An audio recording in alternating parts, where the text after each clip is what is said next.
네, 여러분 안녕하세요. 미래에셋 투자와 연금TV의 번개맨 이상권입니다. 오늘 동공책공에서는요, 최근에 당신의 미래 ETF 투자가 답이다 라는 책을 쓰신 자산운용업계의 대표적인 ETF 전문가이자 김남기 미래에셋 자산운용 ETF 운용부문 대표와 함께 이야기 나눠보도록 하겠습니다. 기억으로 한 3년 전쯤에 퇴직연금 투자자들이 많이 투자하는 ETF 탑5 네. 그 영상에 출연했던 걸로 기억하고 있는데 벌써 3년이 지났어요. 네. 3년 지났으니까 우리 투자연금TV 시청자 여러분들에게 먼저 이제 인사 말씀을 한번 해주시죠. 예. 제가 3년 만에 나왔는데요. 그동안 예. 많은 성과가 있었습니다. 저희가 그때 소개해드렸던 그 연금에 많이 투자한 투자자분들이 많이 투자했던 ETF의 순자산, 펀드의 규모도 많이 커졌고요. 예. 그 ETF에 투자하셨던 투자자분들의 연금 수익률도 그 사이에 많이 올라서 예. 여러모로 성과가 있었던 3년이었던 것 같습니다. 예. 사실 우리 김 대표께서는 지금 ETF 관련 일을 직장 생활 거의 처음부터 한 거나 마찬가지죠. 뭐 네. 다른 일 좀 하시다가 해서 네네네. 제가 알기로는 대략 한 18년, 20년 가까이 네, ETF 맞습니다. 관련 일만 했던 걸로 알고 있고, 이 책에도 보면은 그 18년 동안 있었던 ETF 산업의 성장사, 상품의 발전 과정 뿐만 아니라 좀 개인적인 비하인드 스토리라든가 네. 개인적인 이야기도 잘 책 속에 버무려져 있는 것 같은데, 이 시점에 물론 ETF가 굉장히 요즘 인기 있긴 하지만 이 시점에 책을 쓰신 뭐 동기나 계기가 있다면 어떤 것일까요? 2023년 작년에 국내 ETF 시장에 상장된 ETF가 160개. 160개요. 네, 160개고요. 올해 상반기에 상장된 ETF가 73개입니다. 그래서 국내에 상장된 ETF가 870개로 우리나라가 상품 수로는 전 세계 4위거든요. 4위입니까? 네. 예. 최근에 많은 투자자분들이 ETF에 관심이 많으신데 너무 많은 상품들이 매주마다 쏟아져 나오고 있고, 그리고 뭐 유튜브나 블로그나 이런 걸 보면은 ETF에 대한 투자 정보가 너무 많이 나오고 있어서 오히려 너무 많은 선택지에 투자자들이 좀 혼란을 느끼는 건 아닌가. 그쵸. 네, 예. 아무리 그래서- 좋은 것도 좀 많이 먹으면 네, 맞습니다. 탈이 나듯이. 예. 그래서 이 타이밍에 너무 많은 상품과 너무 많은 정보에 투자자들이 혼란스러워할 때 정말 필요한 ETF에 정말 투자하고 싶은 투자자들이 정말 알아야 되는 진짜 핵심 지식, 그리고 이게 상품이 많은데 정말 투자자들이 꼭 알아야 될 상품들은 몇 개 있거든요. 그쵸. 그럼 제가 이제 뭐 거의 한 20년 동안 ETF 업계에 있으면서 느꼈던 투자에 관련된 저의 생각들, 이런 것들을 나누고 싶어서 책을 쓰게 됐습니다. 예. 그 음식에 비유하면은, 그러니까 그 소위 말하는 몸에 필요한 필수 영양소만 딱 압축해 놓은 것이다라고 좀 표현할 수 있을 것 같은데, 18년 동안 이런 변화를 보면서 ETF 시장의 변화를 보면서 좀 어떤 걸 느끼셨어요? 우리나라 ETF 시장이 2002년도에 단 2개 상품 2,880억으로 이제 시작을 했는데, 예. 그 사이에 이제 20년이 넘는 시간을 겪으면서 굉장히 많은 좀 일들이 있었거든요. 제가 ETF를 처음 이제 업무를 접한 거는 2007년도였는데, 예. 2002년부터 2008년까지는 ETF 시장의 예. 암흑기였습니다. 예. 2개 상품이 나왔는데 정말 개인 투자자들은 전혀 ETF에 대해서 관심이 없었고, 일부 인덱스 펀드 매니저들이 예. 차익 거래, 그러니까 선물하고 ETF 간의 그쵸. 가격 차이를 이용해서 초과 수익, 추가 수익을 얻는 예. 그런 것만 조금 이제 할 정도였고, 2008년까지 거의 이제 암흑기였고, 예. 시장이 좀 바뀌기 시작한 거는 2008년 후반부터 좀 바뀌었다. 예. 후반 바뀌었는데, 그게 바로 이제 금융위기가 오면서, 예. 금융위기가 오고 2009년도에 시장이 다시 반등하면서 예. 많은 이제 투자자분들이 그 당시에는 공모펀드, 액티브 공모펀드에 많이 투자하고 계셨는데, 시장이 반등할 때 보니까 코스피는 이만큼 올랐는데 내 펀드는 이거만큼 안 오르네 라는 이제 사람들이 예. 이런 생각을 하면서, 이럴 바에는 그냥 코스피 지수에 투자하는 인덱스 펀드, ETF에 투자할 걸, 예. 이렇게 생각하면서 금융위기를 겪으면서 인덱스 펀드가 조금 이제 관심을 예. 갖게 된 시기가 두 번째 시기인 것 같고, 예. 세 번째는 2009년에 아시아 최초로 국내 인버스 ETF가 상장이 되었습니다. 예. 그러니까 인버스 ETF라고 하면은 시장이 오르면은 빠지고 시장이 빠질 때 수익을 낼 수 있는 이제 상품인데, 거꾸로 가는 거죠. 그렇죠. 예. 예. 그게 아시아 최초로 이제 국내에서 한국에서 상장이 됐고, 2010년도에는 이것도 마찬가지로 아시아 최초로 시장의 변동폭의 일간 수익률의 2배를 추정하는 레버리지 ETF가 레버리지. 처음으로 상장되면서 사람들이 ETF의 장점이 매매가 쉽다는 거기 때문에 예. 이런 시장이 변동할 때 오르거나 내릴 때 둘 다 베팅할 수 있는 상품에 몰렸다. 그게 2009년부터 시작해서 무려 2019년까지 예. 10년 가까운 시간 동안 예. 우리나라 ETF 시장은 인버스 레버리지가 주도하는 단기 트레이딩하는 시장이었다. 참 말도 많고 탈도 많았던 시기죠. 네, 이게 정말 그 시장이 예. 안 변할 것 같았어요. 안 변할 것 같았는데 예. 이게 바뀐 게 이제 2020년에 코로나19가 오면서 예. 많은 분들이 이제 동학개미 운동 뭐 이러면서 예. 투자에 많은 관심을 보이기 시작하셨잖아요. 그러면서 ETF가 그때 때마침 개별 주식 매매하는 것보다 ETF 매매하는 게 되게 좋고 ETF는 해외에 있는 예. 혁신적인 테마형 상품 이런 것도 있구나라는 사람들이 많이 이제 알려지면서 그때부터 이제 2009년부터 2019년까지의 레버리지 인버스 단기 트레이딩 시장을 예. 끝내고 연금에서 ETF를 장기로 투자하는 시대가 열려서 지금까지 오고 있다. ETF 시장에 이게 이제 공과 과가 있는 거죠. 인버스와 레버리지가 긍정적인 면도 있었지만 개인 투자자들의 무슨 손실도 많이 입혔던 이런 등등 등장하고 그 다음에 이제 소위 말해서 우리가 코로나를 겪으면서 해외 투자를 하게 되고 그 다음에 그 장기 투자를 할 수 있고 또 ETF를 통해서 글로벌 분산 투자 할 수 있다는 점도 이제 부각되지면서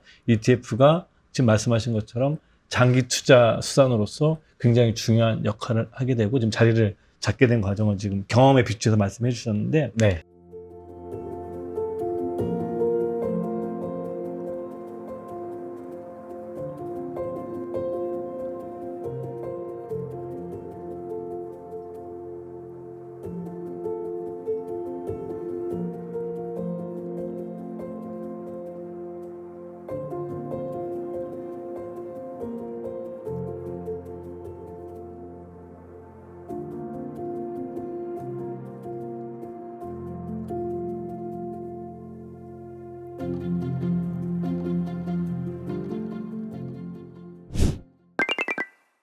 제목이 당신의 미래 ETF 투자가 답이라는데 수식하는 말이 있습니다. 10년 후 후회하지 않는 현명한 선택.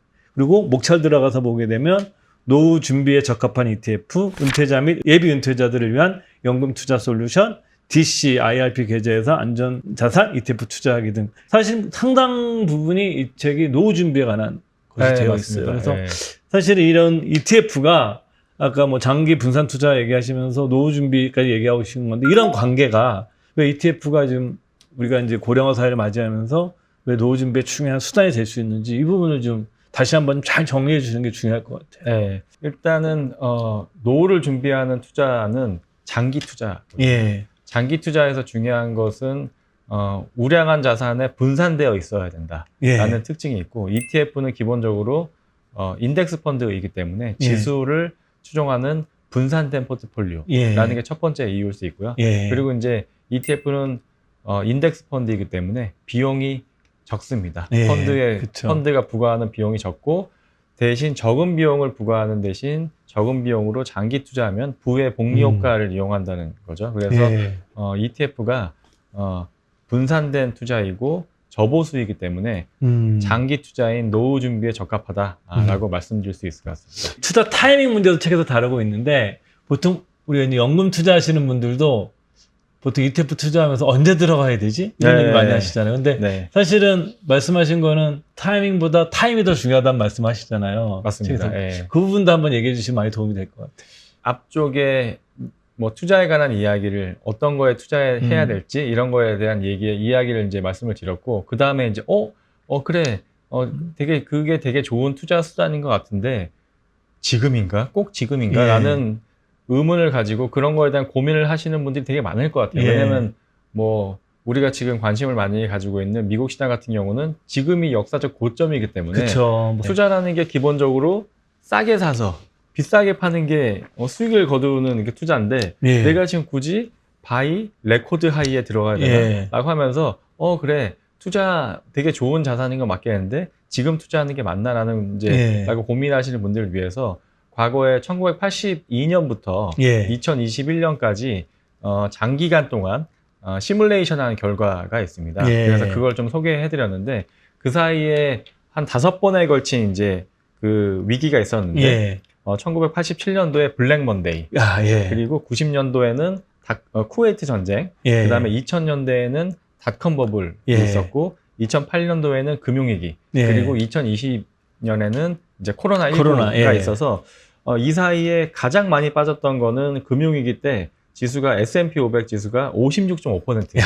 예, 빠졌어요. 56%면 반토막이 절반 당한 거죠. 이상이 이제 빠진 거죠. 아마 그래서- 제 기억으로는 이게 대공황 이후에 처음 있는 일일 거예요. 대공황 때 그냥 네. 반토막 한 번 나고 네. 반토막 이렇게 많이 나질 않아요. 네. 개별 종목이 아니기 때문에 지수는. 닷컴 버블 때도 49%가 예. 빠졌고 코로나19 때는 34% 예. 정도가 빠져서 거의 그동안 상승했던 것의 절반 혹은 절반 이상 빠지는 엄청난 위기가 예. 있었다는 거죠. 그런 예. 위기가 있었는데 그 사이에 3명의 투자자를 이제 가정합니다. 예. 이 투자자들은 매달 $200씩을 받아요. 매달 200달러씩을 받고 예. 내가 S&P 500에 투자하거나 아니면은 예금에 투자할 수 있는데 예. 예금은 연 3% 이자를 가정합니다.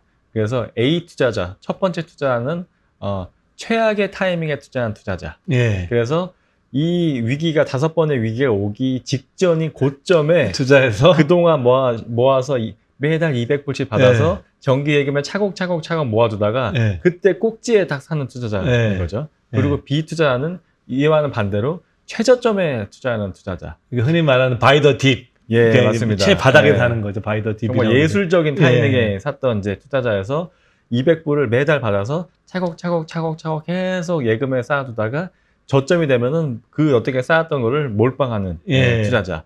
그 대신 한 번 산 거는 팔지 않고 또 예. 200불이 쌓이면 200불을 계속 예금에 넣었다가 또 최저점에 투자하고 이랬던 투자자. 그리고 마지막 투자자는 아무런 타이밍을 생각하지 않고 200불을 그냥 S&P 500에 투자했던 투자자. 네. 세 투자자가 있는데 세 번째 분은 그냥 아무 고민 없이 기계적으로 그냥 타이밍을 무조건 아예 생각하지 않는 투자하신 거죠. 그래서 어떤 투자자가 제일 수익이 높았을 것 같으세요?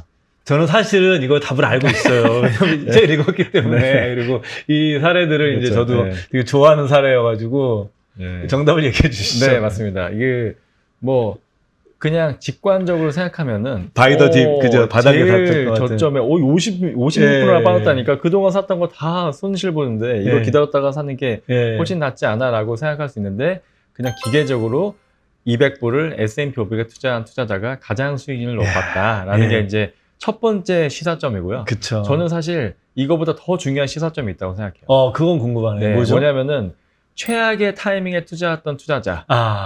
첫 번째 투자자도 예금에 투자했던 것보다는 훨씬 높은 수익을 얻었다는 게 두 번째 굉장히 중요한 예. 시사점입니다. 예. 그래서 지금 고점인데 계속 올해 S&P 500에 막 30몇 번 고점을 갈아 끼우면서 계속 예. 고점을 하고 있다는데 지금 투자하는 게 맞나? 좀 기다리면 좀 빠지지 않을까? 이렇게 고민하고 있는 투자자분들께 이 시뮬레이션에 해주고 있는 말은 최고의 타이밍은 최대한 빨리 자주 사는 거다. 빨리 자주. 예. 그러니까 이 타이밍에 제가 지금 고점이지만 더 올라갈 것 모든 재산을 지금 다 투자하세요라는 건 아니고 예. 최대한 빨리 나눠서 투자하는 적립식으로 투자하자라는 게 이제 제가 드리고 싶은 말씀입니다. 우리가 이제 미국 사례 말씀해 주셨는데 기본적인 이제 왜 약간 미국 사례를 보냐면 미국이 증시 관련 데이터에 대해서 세계에서 가장 잘 축적이 되어 있는 나라예요. 증권 데이터를 수집을 많이 한 나라이기 때문에 우리들이 많은 미국 데이터밖에 쓰고 있는 것들을 여러분들이 좀 이해해 주셨으면 좋겠고요.